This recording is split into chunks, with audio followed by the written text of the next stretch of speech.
Good morning and welcome to the New York City Council Committee on Civil Service and Labor.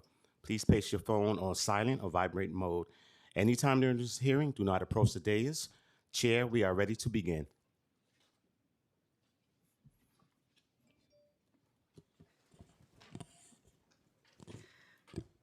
Good morning and welcome to today's hearing of the New York City Council Committee on Civil Service and Labor. I am Councilmember Shirley Aldebal, chair of this committee. Today we will be discussing hiring strategies for the new mayoral administration and how the administration intends to rebuild the municipal workforce after several years of continued vacancies in civil service. As a city of over 8.5 million residents and a primary global tourist destination, New York City relies heavily on its dedicated municipal workforce to keep operations running smoothly. The civil service encompasses a vast range of careers, from sanitation workers to teachers to hospital to safety agents, all of whom dedicate their lives to contributing to the city. Yet, despite the essential functions that municipal agencies are designated to perform, the city has been facing persistent vacancies in civil service for several years. As of March 31st of this year, there were over 307,000 authorized positions across civil service titles, yet only 291,752 positions are currently filled. That leaves a vacancy rate of 5%, or roughly 15,500 unfilled positions. In particular, the Department of Homeless Services, the Department of Correction, the Department of Citywide Administrative Services face the highest rates of vacancies, with DHS exhibiting a vacancy rate of over 26%. These vacancies are the product of several factors, including the 2-for-1 hiring policy implemented under then Mayor Eric Adams, under which only one person could be hired for every 2 people who departed their position. Other factors include the long wait times between the administration of a civil service examination and hiring, which disincentivizes candidates who cannot afford to wait for over a year to receive a job offer. As Mayor Mamdani has come into office, he has announced several initiatives to improve staffing and address bureaucratic delays that have discouraged many highly qualified applicants from pursuing careers with civil service. We intend to address those initiatives at our oversight hearing today, and we hope to learn more about how this current administration intends to improve the hiring process and fill the existing vacancies to expedite and improve the delivery of crucial city services to New Yorkers.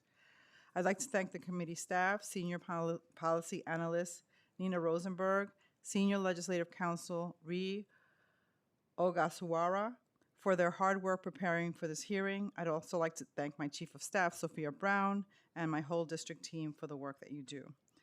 At this point, we've been joined by Councilmember Frank Morano. So we will now hear testimony from representatives from DCAS and OLR. I now turn to Committee Counsel to administer the oath for this panel. Thank you, Chair. We will now hear testimony from the administration. Before we begin, I will administer the affirmation. Panelists, please raise your right hand. I will read the affirmation once, then call on each of you individually to respond. Do you affirm to tell the truth, the whole truth, and nothing but the truth before this committee, and to respond honestly to council member questions? Yes. Yes. Yes. Thank you. Thank you, Chair.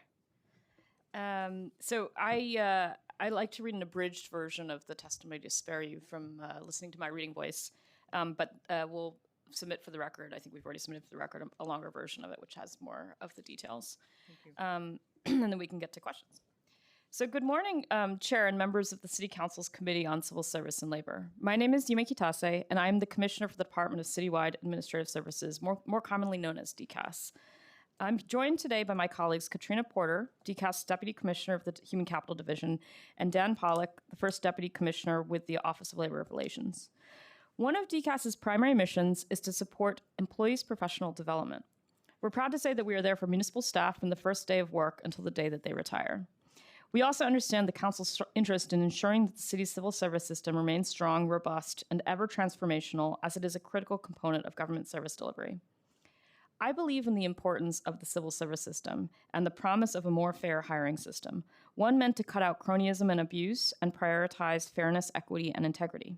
That said, It is a system that is over 100 years old, and we also believe it's an important time to work on modernizing the system for our workforce of today, something that we are looking forward to doing with our partners in labor and all of you.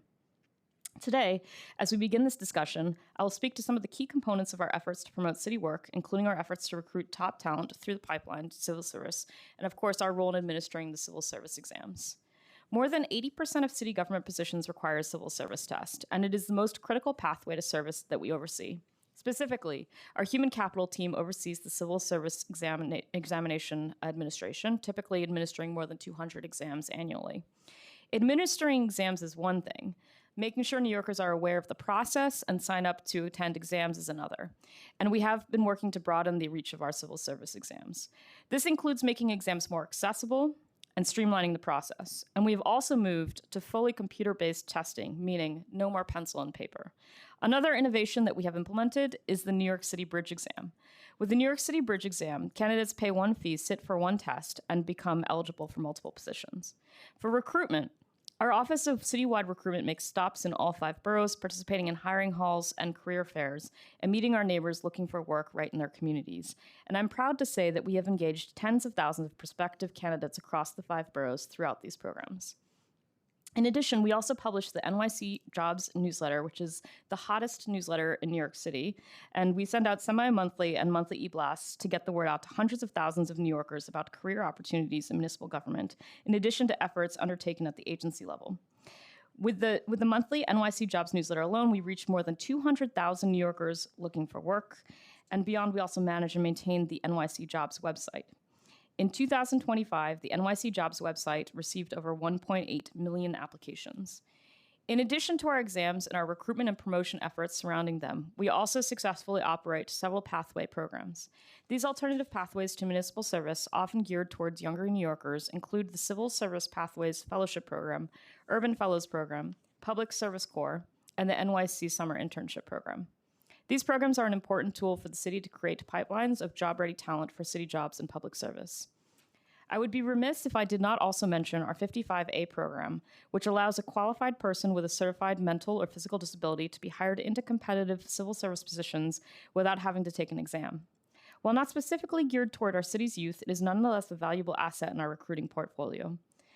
Through our 55A program, eligible persons are evaluated for positions on the basis of their qualifications and interviews, and this program is intended as an equalizer for municipal hiring and promotes city work in an equitable manner for New Yorkers.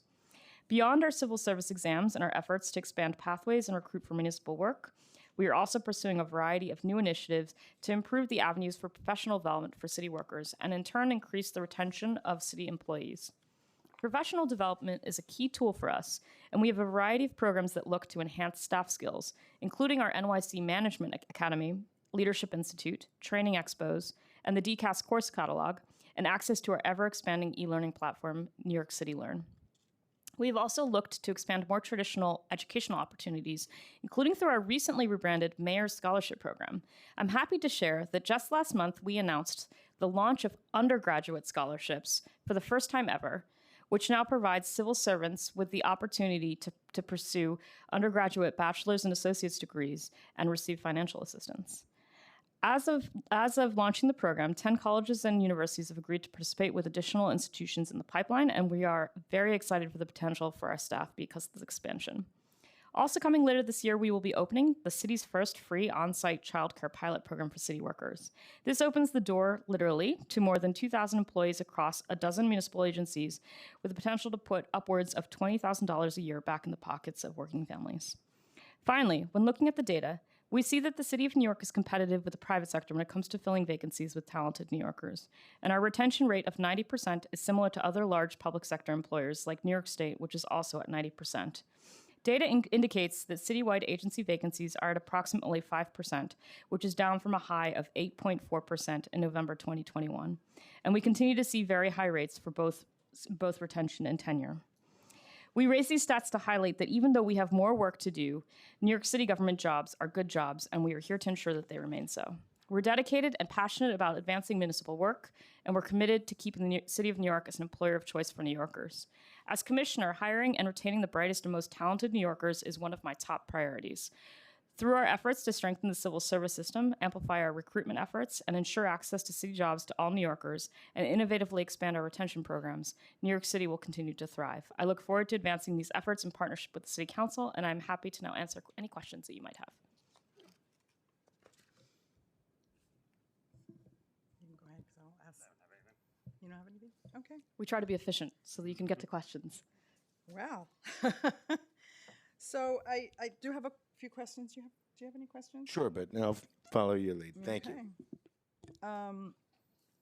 So on February 17th, 2026, Mayor Mondami held a press conference as he released the fiscal year 2027 preliminary budget. And during his press conference, the mayor said that the administration would significantly reduce current vacancies and remove hiring constraints to promote effective agency operations. Later, at the March 25th Finance preliminary budget hearing, OMB stated that they are undertaking a vacancy alignment exercise and are working with the agencies to establish their correct personnel services budget. Can you elaborate on this plan to expedite hiring for 50% of current vacancies and describe how the administration intends to reduce current vacancy? Yeah, thank you, Councilmember. I think that, as you noted in your testimony, one of the things that we, as city agencies, have been working under is the 2-for-1. And as the mayor announced, as part of this budget, one of the things that we're doing is the 2-for-1 is going to go away. And so we think that will have a big impact on agencies' ability to hire and fill their vacancies.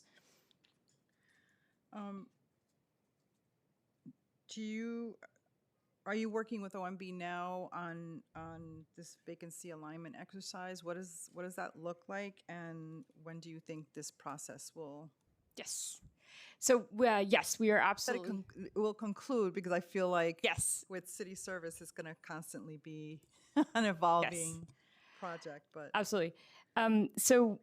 We work closely with OMB all year round, and we are working closely with them in this process. I think the heart of the conversation is making sure that as we sort of address the vacancies that we have, any sort of vacancy reductions we want to make sure don't impact the core of city services, and so that's something that we've had very fruitful conversations with them on.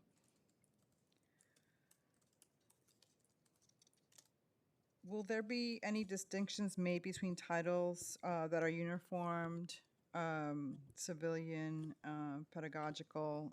If so, how will those categories of titles be treated differently? Yeah, I mean, I think there's an agency by agency exercise. So each agency, they are sort of having different conversations about the ensuring that the operations aren't impacted. But we can get back to you on other agencies that are not here today. Have there been any amendments made to the civil service exam schedule that was released last July to help meet the mayor's hiring goals? So we are constantly, as part of our process, working with agencies to make sure that the exams that we're offering are aligned with what they actually need to fill position-wise. But I'll hand it to the Deputy Commissioner, Katrina Porter, to talk about what changes we've made. Thank you. So to address your question, yes, there have been amendments to the current examination schedule. And mostly these changes are made to support agency recruitment efforts and or, staffing constraints, right? So sometimes we may need to move an exam to later in the schedule to support an agency's ability to participate in the examination process. But for the most part, the exam schedule has moved forward as published at the beginning of the fiscal year. So as you mentioned in your testimony today, the bridge exam is a key tool used to improve recruitment by offering applicants the opportunity to take one test and to be eligible for several roles. This offers an opportunity to many qualified New Yorkers who are struggling financially and do not have the ability to pay multiple exam fees. However, there seems to have only been one bridge exam administered in fiscal year 26. Do you anticipate adding more bridge exams to the fiscal year 27 exam calendar? And how do you assess what positions are eligible to be grouped together for a bridge exam? So as you noted, Chair, we did have one bridge exam that was offered this fiscal year for up to 10 titles. They're complicated exams, so I think that's one limitation, but I'll hand it to the Deputy Commissioner to elaborate. Just by way of background, DCAS in the city has been administering bridge exams since 2022. So far we've administered 4 bridge exams, and we've made over 1,300 appointments from those lists. The goal is to offer 1 bridge exam each fiscal year, and we determine the titles to be included through what we call a job analysis. So we look at titles that may have similar qualifications and or skills, and we, talk to employees who serve in those titles to find commonalities across the title so that we can build bridge exams. So you're correct, we only offered 1, but that was the goal, to offer 1 each fiscal year. And I'll just note, we are a big fan of this tool. We do think that it is helpful for people because they can take one exam and end up being on multiple lists, which I think addresses some of the sort of pain points that you sort of described earlier in your testimony. But it sort of depends on which exams we need to offer and how much they're sort of clustered together in terms of skills. And what have been, if any, that you've been able to identify, what have been barriers to entry to civil service exam? I mean, we heard you testified and heard others testify in the past that, it takes a long time, right, between, taking an exam, being called off the list, and even if they're called off a list, it takes sometimes 6 months to actually get hired and be in place. So I have a couple of concerns. One, what's happening here? Because if someone has to wait a year and a half to get hired, they're going to go find a job someplace else. Right. And so we're potentially losing a lot of talent. And my second concern is if you're technically hiring that person or making them an offer of employment, does that change is that no longer considered a vacant position, and are the numbers off in some way? So I just want to hear, what can we do to make that process faster, more efficient? Mm-hmm. Yeah, so, I think that it's going to sound superficial, but to me, actually, the number one issue is the complexity of the system itself and how much New Yorkers actually understand it. I think if you ask a normal New Yorker, they may not even know what a civil service test is. And that's a job that we have to tackle, is really explaining to the public, not only this is what civil service is, but also this is how you get city jobs. And I do think that is a major barrier. The other piece of that, within that is also the fact that I think, understandably, people think, if I take a test and I get on a list, I am immediately now in line for a job. But it's a bifurcated system in the sense that we give you tests and you end up on lists if you pass. So you're qualified, meaning you're qualified to do these jobs. Those jobs might not yet be hiring. So you're on a list that's ready to be hired, but it doesn't necessarily mean that those jobs are actually ready to be hired at this moment. So our job is to the extent possible, coordinate with our agencies to make sure that we're offering tests in line with the jobs that they actually need to hire.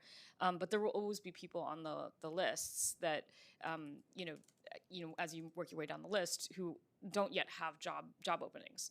And so that creates that sort of disconnect, I think, where you took a test and now you're waiting for a year and a half. And I understand that can be quite frustrating. So I think one component of that is public education and making sure people understand when you take the test what that actually means, and also that to take the test in the first place. And then I think the second component is the work that we're constantly doing with our agencies to sort of align the tests that we're offering with the jobs that they're trying to fill. Do you have any questions, Greg? Thank you, Commissioner, for your testimony. You mentioned 1.8 million applications to NYC jobs. How many of those resulted in actual hires? Approximately 20,000. And at what stage from 1.8 million to 20,000, are we losing the most people? So I don't know that we're losing folks from that process. The NYC job site is used for positions that do not require the use of a civil service list. So it's an interview process. So it really it's determined by the candidate's education, their experience to the position that they're applying for. So it's more of an interview process and not based on examinations. From the moment someone applies to the day they start work, what's the average timeline right now? So just to clarify, are you talking about a civil service job, or are you talking about a provisional hire or a Well, civil service job? I mean, anybody that would go into this 1.8 million application or 20,000 hire basket. So if they're in two different categories, if you know the timeline in either or both, Okay. I'll take both. So hiring is tracked at the agency level. It's not a metric that we track at DCAS. We do recognize that that is important information for us to understand in order to support agency hiring, and we're looking for ways to do so, but currently we do not track the time of hire at the agency level. Commissioner, you mentioned modernizing a 100-year-old civil service system, and I think that's a big part of what the committee's interested in. What specifically do you think that means in the next 12 months? What's slowing things down the most from your perspective? So I don't want to get ahead of the conversations we're having with our partners at the state and with our partners in labor, but there's certainly a number of things that we're trying to get at. I think one of them is, sort of the public education component, which I think is, like I said, one of actually the biggest barriers. We're also thinking about technology and how we can use technology to improve our system, which the Deputy Commissioner can elaborate on. And then, I think, from a legislative standpoint, I think the question is sort of how do we improve our examination system itself, and what are the legislative constraints around it? Is there any one rule that you'd eliminate now, if you could? I don't want to get ahead of our conversations with our friends in labor who are sitting behind me, I assume. But I will say that I'm very excited about this, and that's actually one of the reasons why I came to testify today, instead of just sending the Deputy Commissioner. And I will come back to you as soon as we have a baked legislative agenda, because I would like to have your support for it. You mentioned that the exams can now be taken anytime and anywhere, which is terrific. Why do you think we're still constrained by slow hiring timelines? What's the actual bottleneck today? Is it testing? Is it certification? Is it hiring approval? Is it something else? I think, I think, Councilmember, first of all, I just want to say I agree with their sentiments. Like, I think our goal is to really tackle this very problem that you've put your finger on, which is that we want to make sure that the city is able to hire quickly. And I would say, it's sort of a multi-part answer to your question.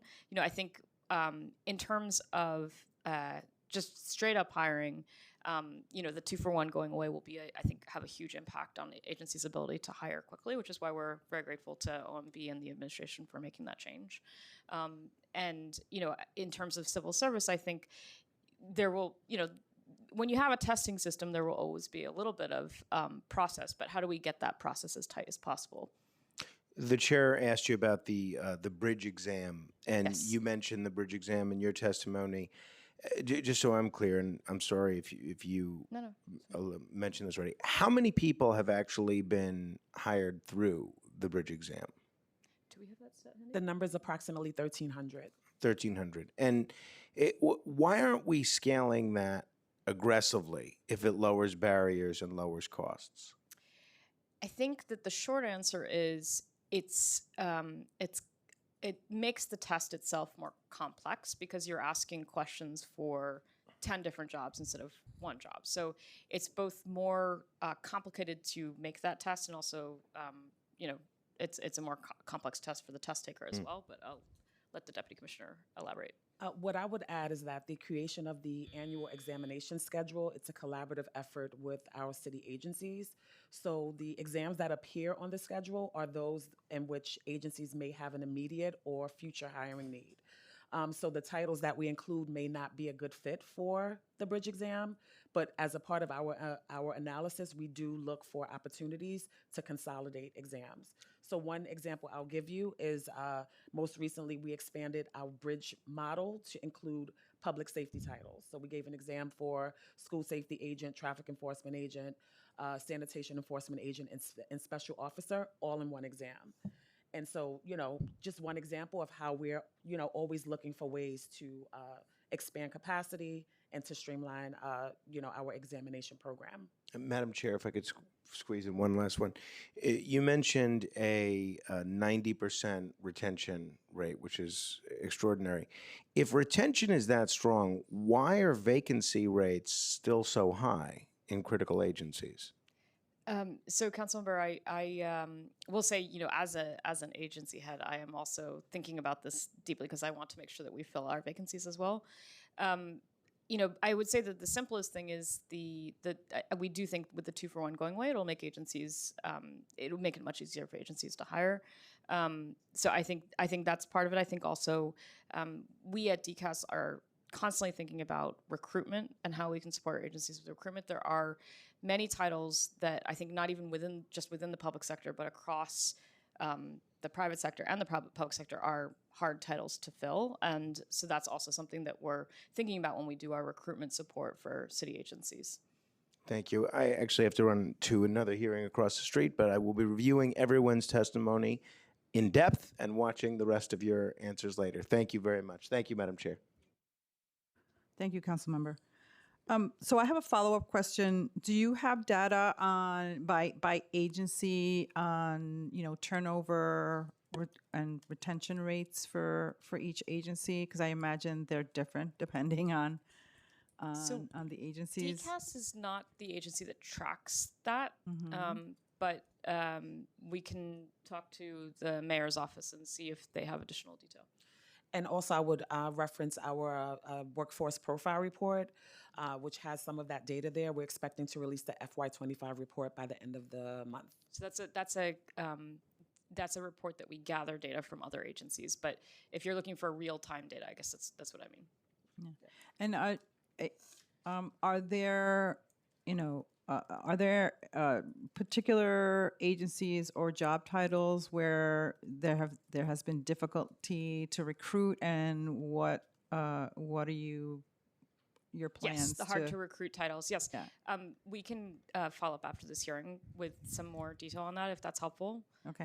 But that is like part of the process that we work through with agencies is when they are, if there are titles that are hard to recruit for. Okay. More questions.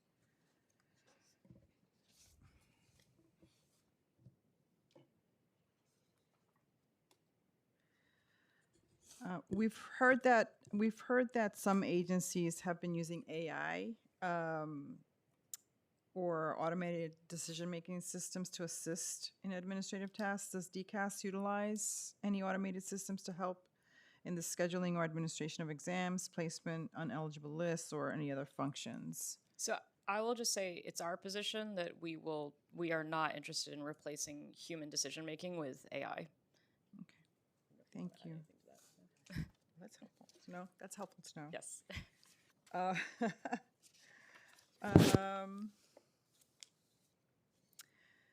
Also, I understand that there are hiring halls. Is that correct? Yes. So SBS is now running the hiring halls in part because part of the jobs that they're offering are also non-city jobs. So they've taken over that function. But we do a lot of we've started also running hiring pools again, which are slightly different. But we do them with city agencies where you can have people come in and interview for jobs. And do the what are the metrics? Like, you have a hiring hall. Like, how are you measuring success of the hiring halls or this other? So the hiring pools, I just will clarify, those are like civil service based. So you would call in people who are on a list to interview. I don't know if you want to add, what our stats are there. So I would I would reference an event that we, hosted recently. We heard from agencies that they had a hiring need for engineers. And so we held a hiring event where we had all of the agencies come in to one room to expand capacity and, to help the candidates understand the breadth of available vacancies across the city. And overall, we saw several hundred folks come through where we offered on the spot job interviews and appointments. I can get back to you on the actual number of appointments made, but those are some of the strategies that we're using to help agencies fill immediate hiring needs. I think just to answer your question also, I think the two things that we're always thinking about are when we're thinking about the hiring process and improving the hiring process is how do we make sure that agencies are able to hire the talent that they need in an expeditious way, and how do we make sure that job seekers are able to find jobs that they're suited for? So we have to sort of think of it always from those two different angles. And how do you, in terms of recruitment for any of these jobs, and including entry-level jobs, how do you work with CUNY and some of the other colleges in New York City, New York State, to familiarize students with civil service, city service? Yes, I didn't even plant this question, but we're very glad to have the opportunity to answer it. So actually, this is actually a part that and not that I ever plant questions, to be clear, but no. So we actually had a chunk of our testimony that was about these programs. So I want to give it to the Deputy Commissioner to highlight some of the programs that we have. Yeah, sure. So one that is directly tied to CUNY is our Civil Service Pathway Fellowship. It's a 2-year fellowship for recent CUNY grads where they're able to come in and work for city government in one of 6 tracks. And so currently we have approximately 178 participants in our program across various agencies. And we're actually about to start a new cohort in June for approximately an additional 80 80 participants. In addition to the CUNY Fellowship, we also have Public Service Corp, which is the city's longest standing off-campus internship. The program is actually turning 60 years old this year. And we've been focusing on, engaging more folks to participate in the the Public Service Corp. And we have many other pathway programs that we use to engage folks who are interested in joining city government. And I just want to say we're big fans of these programs. We have folks on our staff who are our fellows from these programs, and they're great. And so how do you measure the success of these programs? Like, what are your goals for recruitment? Do you also engage with folks at the high school level for jobs that don't necessarily require a college degree? How is your engagement with like the DOE and other city programs to help particularly young people engage in city service? Right. I think one of the things that we're thinking about when we think about these programs is not just how do you offer an opportunity for young people to get work experience, but also how do you turn it into an actual city career. So one of the things that we're looking at is do the young people who do these programs stay in city service and go on to careers with other city agencies. So we have that number and we can share it with you after this if that's helpful. Yeah, that'd be great. Thank you. Appreciate that. But it's high. I will say it's high. Nobody's online to ask questions? No. Okay. So thank you so much for your testimony today. Thank you. And we look forward to coming back and having more conversations with you about civil service. Oh, you know what? I have one for you. Okay, great. That's why you're here. While you're here. So on the OLR website, there are a list of collective bargaining agreements and memoranda the city has entered into with municipal labor unions, several of which are set to expire in 2026. In general, how far in advance of a collective bargaining agreement end date do you begin negotiation discussions for the next agreement? Thank you for that question. Chair. It's a timely question, obviously. DC 37, our largest union, is expiring their contract in November. And I would say it varies. I would say historically, the city often bargains retroactively. It's not ideal. I think, in an ideal world, we would, have an agreement in place soon after or before the agreement ends. But, it's just kind of a fact of life in the city historically that we've bargained retroactively. When we actually start negotiations depends on, the ability of us as well as the unions to be ready to engage in those conversations. But, as I'm sure you're aware from your history in labor, there are also, always conversations happening. So, we're always discussing kind of what things could look like going forward. And while we haven't really sat down to engage in formal bargaining for the next round yet, obviously it's something that we are very much considering as we see those contract expiration dates coming.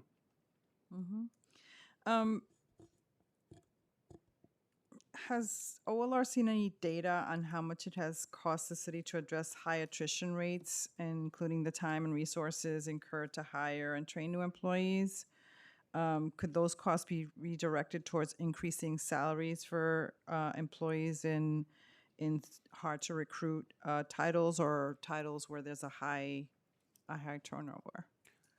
Thank you for the question. We do not keep that data. Like OLR doesn't maintain that kind of data that would be kept at the agency level. To the extent that there are savings to be achieved through bargaining, it's something we're always willing to look at.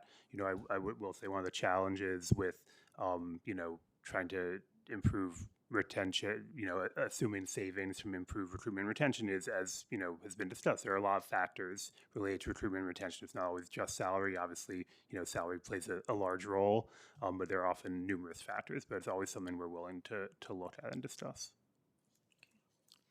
Thank you. Thank you.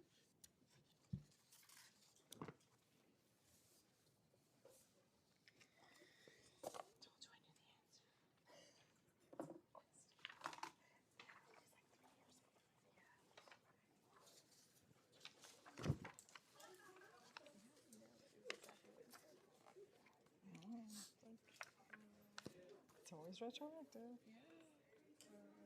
So I guess we're starting here. And there's no one on Zoom.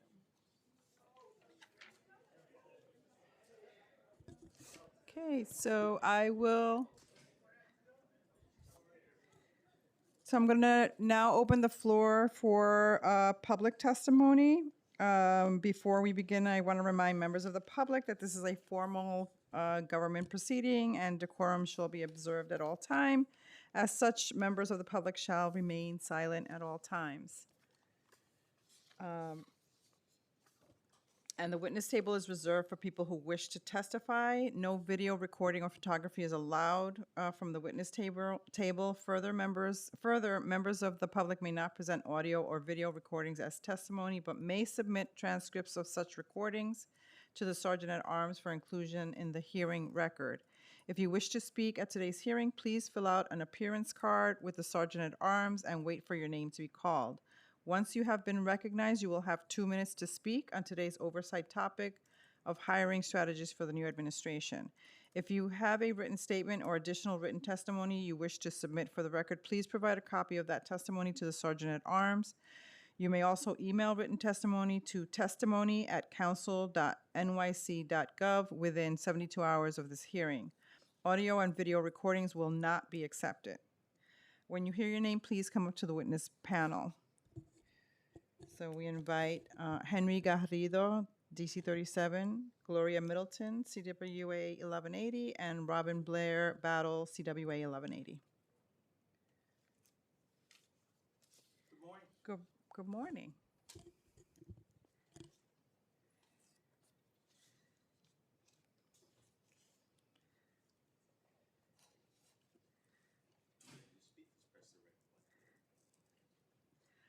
Always wonderful to see you.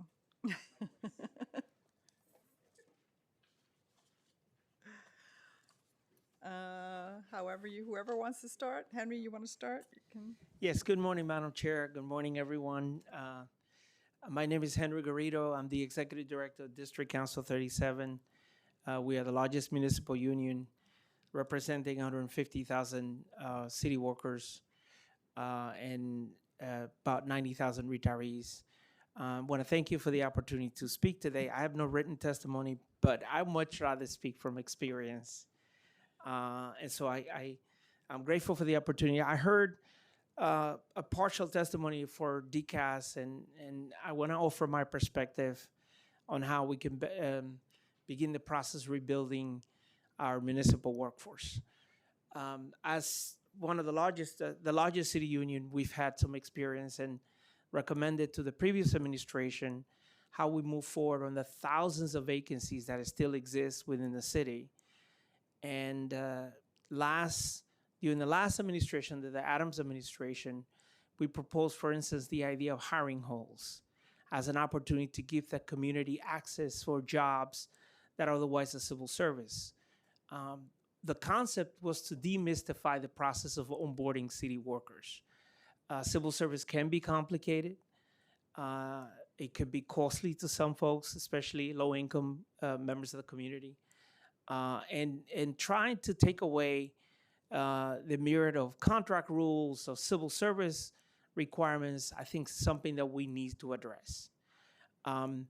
Unfortunately, that process was taken, promoted, only to see the Office of Management and Budget thwart the process, so that even when we coordinated with DCAS, with the then Commissioner Don Pinac, to advertise it, most of those community hiring practices and hiring halls had well over 1,000 people attend each one of them. The concept was that the agency could interview, offer the position, bypass some provisions if required, make an actual offer so that people can walk out with a letter offered, only to be COMB, stop the process altogether, and insist on hiring people through a PARPS process that was quite hurtful to what we were intended to do. People were not going to wait months and months for a job, right? And especially people who were qualified, jobs that require licenses, that was very disheartening. So I'm encouraged to see the new administration trying to take a different approach, starting with a memo that was sent to the agencies allowing up to 50% of the hiring on those vacancies. And so we'd like to see that process going forward. But having said that, I think there are some principles that we'd like to maintain. Obviously, we want to see the ranks of city workers replenished. I think it's necessary to maintain services to New Yorkers. But I think that we are concerned about some of the ideas that have been floated statewide that we have seen before. As my daughter says, we've seen this movie before. And one of those is bypassing civil service, like the HELP program that was proposed during the pandemic. Essentially what it is you waive the exam fee, which we think is a good thing, and then you hire without having to take a test. You appoint someone, and in 2 years you can make them permanent. The state is proposing at the state civil service provision to do this statewide. We are opposing this. We have opposed it for a variety of reasons. One of those is the fact that we have thousands of workers already in civil service lists who have taken the exams, who have gone through the process of paying the fee, who have taken all the necessary requirements to qualify, and they're waiting on civil service list, and it's not fair for them who have already done so. And secondly, because it opens the opportunity for nepotism. And we saw that, and we still believe merit and fitness is something that should be the basis by which those positions are filled. And for that, it requires examinations. It requires DCAS to have the resources it needs. And so we are very concerned about the state approach. They're claiming that this is an opportunity to get better representation of minorities and people of color. I think that situation is already in the city of New York. We are quite different from the rest of the state. And for that, we continue to oppose the bypassing of the civil service test as a new approach to hiring. We support Pathways program like the fellowship that was mentioned in order to allow mentorship, but we think it should be expanded. I have a question. How do you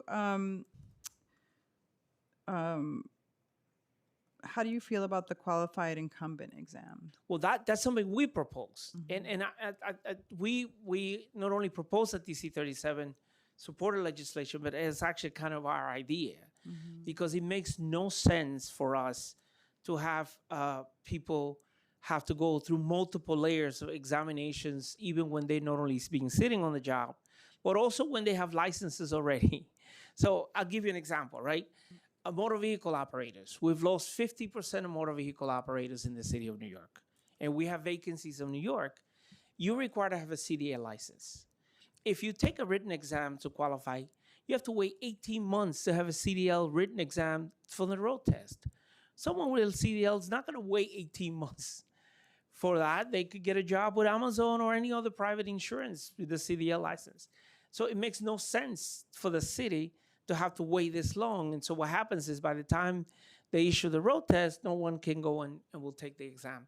And motor vehicle operators are critical towards moving folks in hospitals, in shelters, and other places. IT workers have the same issue. You get a certified cybersecurity position, for instance, and those positions, they become ancient by the time that the test is certified. So qualified in place exam was a mechanism to allow for not only incumbents who have been doing the job for a long time, but also where it makes sense, certify folks to do the job with their licenses. And there's multiple cases where there's state licenses requirement that the workers already have and are not to be waiting months and months to certify just because there are thousands and thousands of jobs to be had. And so we are not only in support of it, we proposed the idea and we're looking to expand that in the future. I mentioned pathways as another example. Waiving the exam fee is really important. I think the last thing I would suggest for recruiting young people is specifically your point about high school. We did a pilot program with the School Construction Authority of those young students who have the aptitude towards architecture, for instance. I am an architect myself and found the process to be incredibly cumbersome for you to work. And so what happens is it's not just an issue of salary, which is a big issue, remaining competitive, but also making it easier for those students who they go from high school to community colleges, to colleges, to be able to be onboarded. So we proposed back then, when Lorraine Grillo was the chair, to bring in high school students to participate in a year-round full internship program, like the College Aid program, train them, and if they have the aptitude, then when they got to college, they could apply and be given credit towards their civil service points in order to take the test and when they exam. And I think that it's extremely valuable and something that we should be expanding in the city of New York. Thank you. I appreciate that. I may have more questions, but I'm gonna ask for you to testify. I'm Gloria Middleton, president of CWA, as you know. Yes. Right. President of CWA Local 1180, Gloria Middleton. I'm going to yield to my Secretary Treasurer, Robin Blair Back, to give the testimony, and then I'm here to answer. We're both here to answer any questions that you have. Thank you. Good morning, Madam Chair and members of the committee. My name is Robin Blair Batt, Secretary Treasurer of CWA Local 1180, representing 9,000 public sector workers. We are here to talk about rebuilding the municipal workforce. But this is not just about filling vacancies. It's about fixing a system that is no longer working. It's about agencies being understaffed. Part of the problem is the breakdown in the hiring process. Civil service exams are delayed, and the growing reliance on education and experience evaluations undermines fairness. When everyone scores the same, there's no real ranking and no real merit-based system. Even when lists exist, hiring moves far too slowly. Qualified candidates are waiting years to be called. By the time the city reaches them, they've moved on. We have to move people through it faster. We also need stronger oversight. The disbanding of the Department of Personnel weakened accountability, and the system has not recovered. It must be restored. We should introduce young people, especially high school students, to public service careers, creating clear pathways into civil service, and partnering with institutions that can connect education to real job opportunities. If we want the next generation to serve, we must show them the path. We also have to make these jobs sustainable. Too many city workers cannot afford to live in the city they serve while often being required to do so. Affordable housing for city workers. Salaries are not keeping up with the cost of living, and that is driving people away. Furthermore, we cannot ignore workforce expectations. Remote work is not a perk, it is a reality. Where it is feasible, it must be permanent if we want to compete for talent.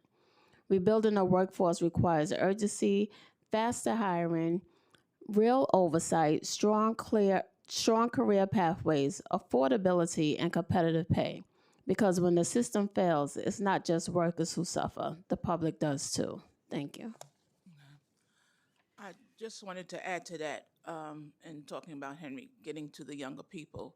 The council approved the $2.5 million budget for the Social Justice Training Corps for high school students through the CUNY School of Labor and Urban Studies, and that program is going to in effect September. The university is going to go into one high school in every borough, pick a certain amount of students that will take courses for civic participation, as well as understanding what the civil service process is and how good it is to serve the public in a civil service job. They will get pre-college courses, get some credits for that, and then be able to move into the School of Labor and Urban Studies as a full-time student. And funding has come from the council as well as from the federal government. And we're asking the council to expand that program as we try to make high school students understand the importance of moving into civil service. Because right now, schools don't even talk about labor, how important it is to be in union, how important it is to, serve your community, et cetera. And we thank the council who was approved from the former speaker, that they saw the insight of pushing this program forward, and we hope this new council will do the same. We must have had the same thing for breakfast this morning. Because I have a great concern that the city's not doing enough in their recruitment efforts, but they're also not connecting, young people to, the possibility of, civil service jobs, and most students out there have no idea what, they think elves come and, run the city at night. But but I think that there's a real issue with recruitment, and I feel like we need to really start with our young people, at least at the high school level, whether it's through job fairs or, some kind of programs where students start to learn that there are other opportunities in New York City, that there are pathways for them to enter civil service, where be it through college or through, internship programs or any kind of programs that the city will offer to our young folks. If I may, I also serve as a member of the Workforce Investment Board, and we receive millions of dollars from the federal government for the WE app. So far, most of that has been used to enforce welfare to work former programs leading people who come out of welfare into jobs, as opposed to their partnership, pre-apprenticeship type models. And one of my biggest complaints of being on the board, and I recently expressed this to SBS and the other agencies, is this, right? We represent in government 10% of the city's workforce, 10%. Yet $0 go for workforce development through the WIA boards, the SBS fund, or the workforce centers to encourage people to apply and to retain it. The expectation for those 10% of the city works, like Gloria, myself, and other city workers, is that you're going to collectively bargain a training fund. And that training fund is going to come from wages. So, for instance, when I became the head of DC 37, I found out we're spending $2.38 to train engineers and bookkeepers and accountants, which seemed utterly ridiculous. we since negotiated a training fund that makes sense, but we had to do it out of wages. We had to take a portion of the raises that city workers get to create a fund to train the city's workforce, to supply the city workforce with its own workforce.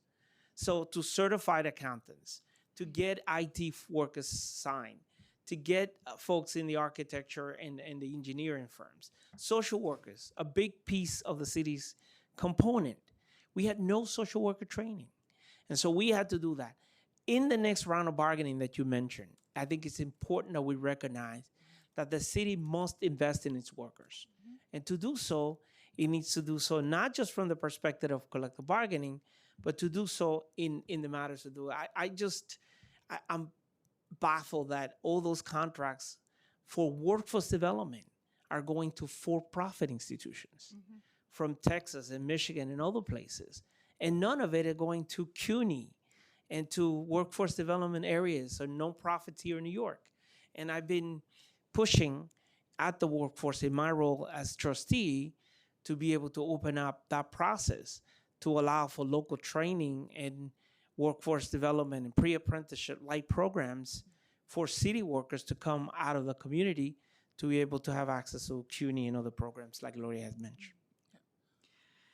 One of the other issues that has come up time and time again, and you mentioned social workers, but EMT workers and paraprofessionals in our schools, which you represent a good number of them, and the paraprofessionals work for the DOE, but they do work in, in homeless shelters and other places, working with students and children with special needs. That is an area where they're paid very, very low, and the turnover rate is very, very high. And with the expansion of, childcare programs, and in the case of EMTs and social workers, expansion of programs like Be Heard and community safety, what what do you, and I keep hearing from OMB and OLR that, well, that's a collective bargaining issue, but my point to them is, well, if you don't invest the money, then it's not going to be collectively bargained. So Yeah, I think, look, the reality is pattern bargaining has been the law of the land here since the time of fiscal crisis. But the reality is pattern bargaining doesn't address low-wage workers in the way it should, and it doesn't address recruitment and retention issues, right? And so to do that, we at DC 37 addressed it by creating an equity fund that allow us to make adjustments in salaries in titles like nurses and psychiatrists and social workers and case managers.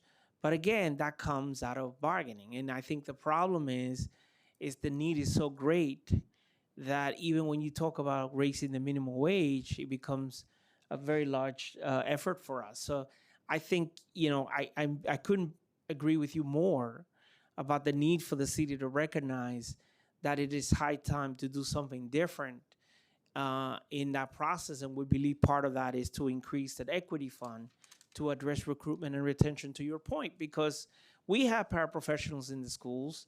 The number of CADA cases are exploding. We do attendance, we do school-based support, we do hearing, visually impaired kids, that if you don't provide the services, a private contractor has to. And sometimes at a rate 10 times higher than what the city could do in-house.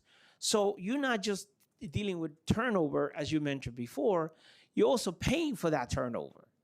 You're paying it through the same thing with Be Heard and the private ambulances, right, on 911. And I think that's something we need to really address, the cost of the city of not having the right, the workers there and the retention costs associated with turnover. Okay. For us, we have what we call administrative managers and principals and associates that work in the city, which supervise some of his people.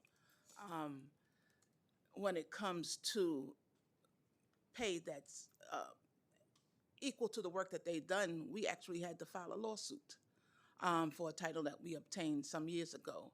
And EEO had found that the minimum wage had been suppressed for years once women and minorities obtained the title. Surprise, surprise. And as a result of that, we settled the lawsuit, during the de Blasio administration, and we now have our administrative managers earning a decent salary with steps. If they make the minimum when they come in, they have steps to make that salary increase. But now what we're finding is they're not using that title. When people say that they're working out a title, they find another title to put them in so that they don't have to increase them to the salaries that we have for the administrative managers.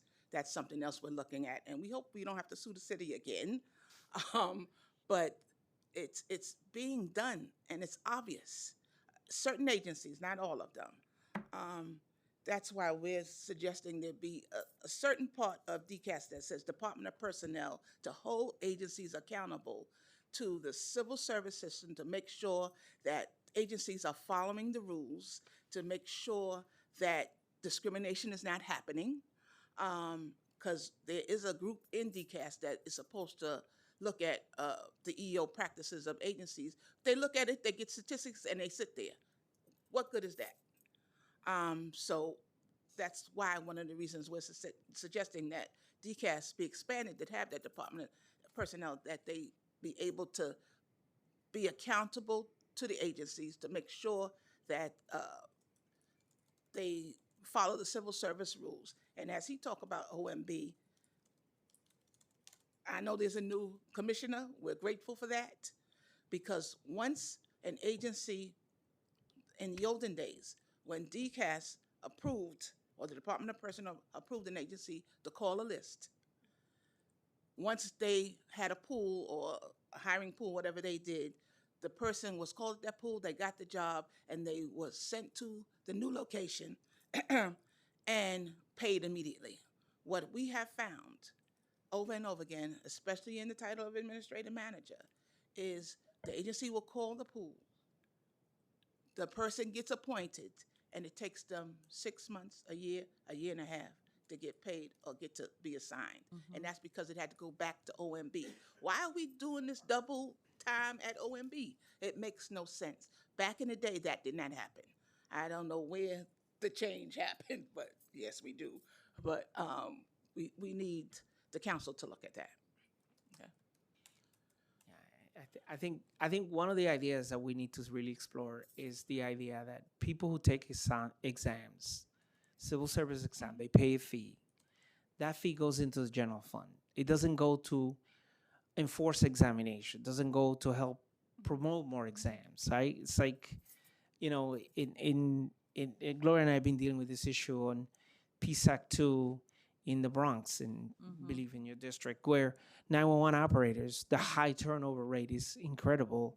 And as a result, more overtime, mandatory overtime, higher turnover, higher response time for 911 operators. She represents the supervisors, and I represent the call takers and the number of dispatchers in it.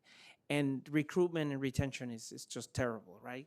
And so the idea is that every time you have a phone bill for, whether it's a landline, voice over internet, or cell phone, there's a 911 surcharge that goes in there that the city and the state collects, but none of that's used for the 911 folks for recruitment, retention, or training. It goes into the general fund in the same manner that the fees collected for DCAS go into the general fund. And then there's no money for this and there's no money for that. I think one of the concepts that the council should consider is redirecting those funds to where they should be going to. If people pay to take civil service exams, they should be used, those fees should be used to enforce civil services rights, to shorten the appeal rule, to shorten the time that people to certify a list, as Gloria said, and not that OMB will have to make that decision separate and apart, and similar to the 911 concept that I mentioned before. And that's how you address some of this recruitment and retention and the civil service exam, by identifying a source of funding that will go to the purpose that is intended to do, and not just to a general fund that becomes, subject to all and everything and every force in the world. We need to invest in our workers. That's how you mean, right? A budget is sustainment of values. So if you value the workers that you want to train, you want to recruit the best and the brightest, you invest on it. And you should recognize that that's the need. Going into training, our people work in the SNAP centers, they work everywhere. But especially those in the social service areas. Back in the day, they used to have a training center where they would invest in the workers to make sure that they understood what their job was. If you have people coming off the street to learn how to give social services, you can't give them 2 weeks of training and think they know the job. Okay, it used to be a 6-week training. It used to be 8 weeks of training, and they had to pass a test in order to go back into the centers because they knew the job and they were comfortable doing it. There's so much retention in that because they don't understand the job, and then when they get there, it's a whole nother world. The supervisors need supervisory training. You can't give them 2 or 3 days of training and say, okay, you're a supervisor. And then that causes people not to be able to properly manage their people, and then it causes people to say, okay, I'm out of here. All right? And managers used to have training on how to manage because there's a difference between a supervisor and a manager. And that's not being done. We offer in our local that sort of training, but it shouldn't be on us. It should be on the city to make sure that their workers are trained properly to do the job that they need them to do, especially in high volatile and high pressure jobs. If I'm hearing you correctly, the city has basically pushed the training and the workforce development onto the union. Most of it, yes. Yes, there's a parallel system for pre-apprenticeship programs that they get for prevailing wage titles that represent covered by the 220 law. There's funding that comes from the state that gets funded through the state or federal funding. For city workers that are primarily covered by our collective bargaining agreement is pushed onto us. We're supposed to come up with the funding through collective bargaining, and usually where it comes from is wages. So if the value of 1% for city, it's 468 million. You take a portion of that 1% for your wages and put it into training, or 1% and put it into healthcare or whatever. So that's what's been happening traditionally for Gloria and for all 102 municipal unions in the city of New York. We have Training comes out of the funding. We have an education fund where we actually give college credits. We pay for college credits. We have an education fund where we do workplace literacy. We're developing it now online so that people will be able to access it without coming into the union. DCAS has some programs that they offer workers, but people have to know about it. A lot of workers don't even know what programs they offer. And then you have to get permission from your supervisor director to be able to attend that because it's on the city's time. So the city needs a plan on how to train their workers and how to make sure that they are viable to do the jobs that they are assigned to do. And we believe one way to do that is to open up the funding for the WIA and the small business services to CUNY to train those workers. That has not happened. We've been pushing really hard for this because, to your point about paraprofessionals, we need teachers.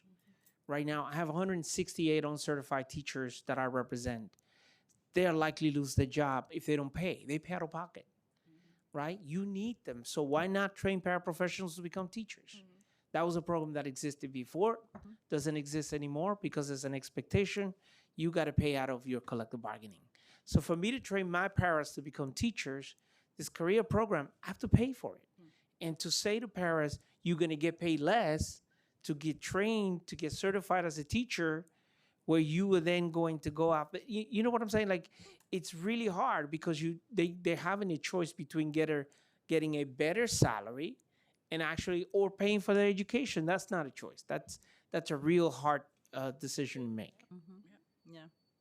No, and paraprofessionals make, what, $33,000 a year? They're between 38 and 60. In my case, like school-based support system, the paras in the shelter, we took out our equity to give them a difference because of some of the violence that was taking place and the difficulty to get to those shelters. But like you have programs like with pregnant teens that the parents are doing to provide services.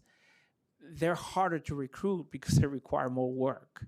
And let's not talk about special ed. That's even worse. Like for our workers who are dealing with special ed children, population, hard of hearing, vision impaired. You know, we both represent the UFT and us. We represent paras.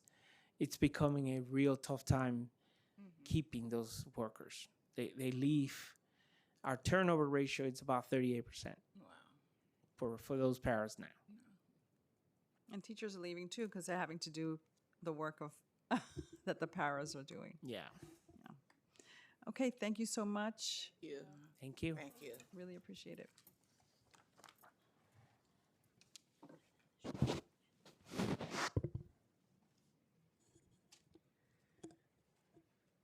I just want to remind anyone, if you want to testify, please fill out the card with the Sergeant at Arms in the back. I will call up Gregory Morris.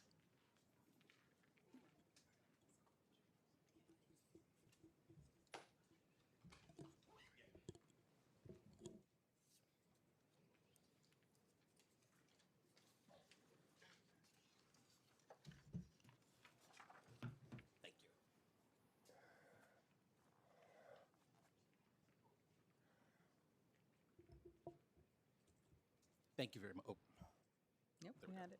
thanks so much for making this time. My name is Greg Morris, the CEO of the New York City Employment Training Coalition. Great to see you again. Good to see you again. I submitted testimony online. I'm not going to get too caught up in that right now because you can read that separately. I just want to double down on some things that I think are important to follow up on some of the earlier content that you heard. You know, the city is not short on good ideas.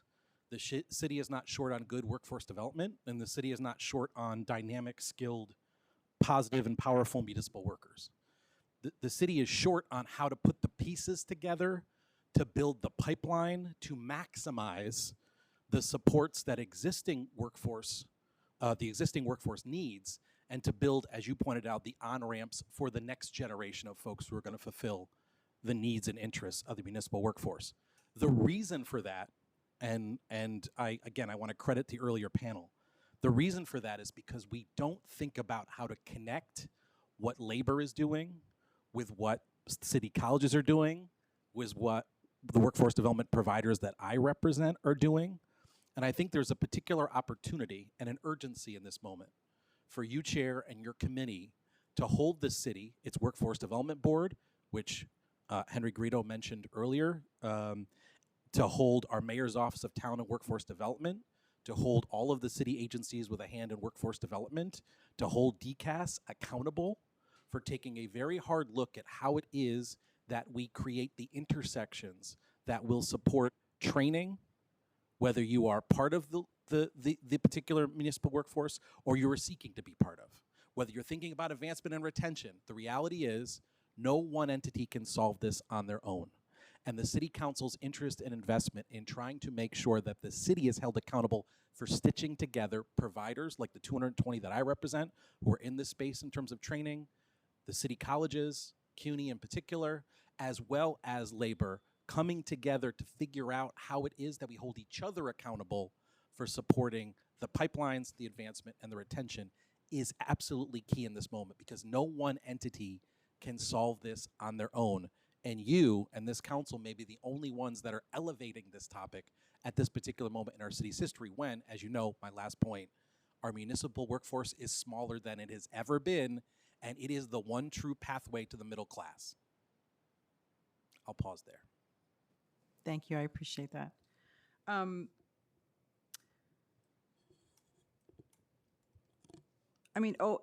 I've heard in the past, and I heard it today from folks on the labor panel, OMB's role in hiring. You mean OMB's role in stifling hiring? Is In that what you meant? stifling hiring. Well, yeah.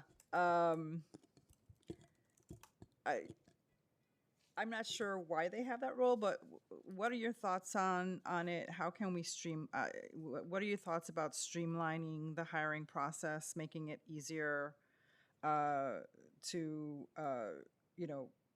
to have a real pipeline that's not clogged Yeah. in the middle by by OMB. And, how can we build more effective recruitment and hiring and retention? Yeah, for the City of the hardest part of this is that you have to do about 4 or 5 things at exactly the same time. And what I mean by that, what I mean is you first have to have the metrics and accountability resource, that you have to have the data to say what agencies are actually staffing up effectively, where is it that folks are in the pipeline, where is it that I have folks waiting for the testing, how long is it to take placement. I would suggest right now we don't have crystal clarity about that. So the first part is, I would say to you, we have to think about what our benchmark is. Where are we right now? And then we need to establish indicators that can demonstrate how it is that agencies can move up or down from there. That's a starting point. I think at exactly the same time, there needs to be an investment, as was noted by the earlier panel, in talking to young people about all of the different jobs that exist within the municipal workforce that you probably don't hear about, don't know, and don't get exposed to. Why is that hard to do? Because there's a lot of schools and a lot of kids. So we have to do those two things at the same time. At exactly the same time, as Henry pointed out earlier, we've got to think about how we're training and supporting the existing workforce, because the reality is you can't create new pipelines unless folks are able to demonstrate their skill sets and excel. And so in doing that, I think the investment between CUNY, labor, I think the workforce providers that I work with who possibly can do the additional wraparound supports and the retention supports in a way that would be valuable, impactful, culturally sensitive, and effective would be beneficial. In other words, you got to look at the numbers at the same time as you tell people there's a possibility, at the same time as you say, here is it how we're going to work together to solve this particular problem, and that we see the value in that. And by the way, we don't have to boil the ocean here. Start with the simple fact that we need drivers. How do we get to the CDL licenses? How do we do that faster and more thoughtfully? Let's focus on that. We can start with pinpoint, more laser-focused accuracy on a thing as opposed to everything. And that, I would suggest, might particularly be helpful as we navigate what is going to be an essential challenge. And not for nothing, the reality of the shortage that we have in the early childcare space right now is going to completely undermine any of this city's ability to ensure that childcare is accessible and high quality. So again, if we're thinking about pinpointing, okay, let's focus on CDL licenses because that's how we address the driving issues. Let's focus on childcare. How do we think about it related to construction as well? If we're going to build 200,000 more units of housing, we're going to have more apprentices than we have right now. We're going to have a stronger workforce than we have right now. All that to say, it seems to me we've got to do a bunch of different things at the same time. And in this city, that gets really hard to do unless someone says it's my priority. And there's going to be a benefit if you do it, and there's going to be a consequence if you don't. I would love for you, Chair, to be sitting in this room looking at me, Henry, and other folks, and Lauren Anderson at CUNY and others, and saying, how are we doing? Are we doing better? And have DCAS at the end of the table looking at the numbers with you to say, we're doing great here, but it's not great here. How do we fix that? As opposed to what this is, which is saying to you, we got to do a lot of things at the same time. Mm-hmm. Thank you. Appreciate your testimony. More to come. Thanks.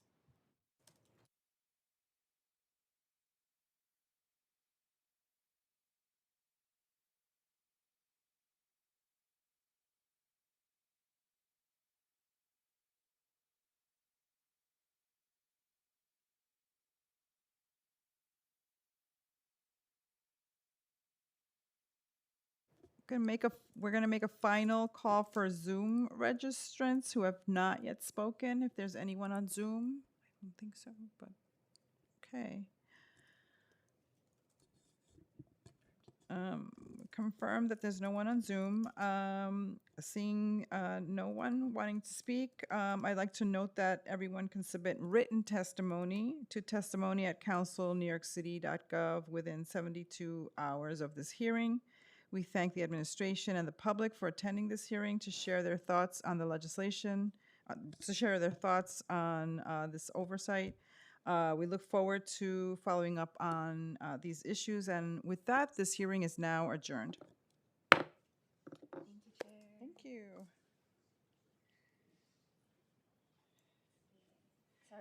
You guys sit down, I have a lot of answers.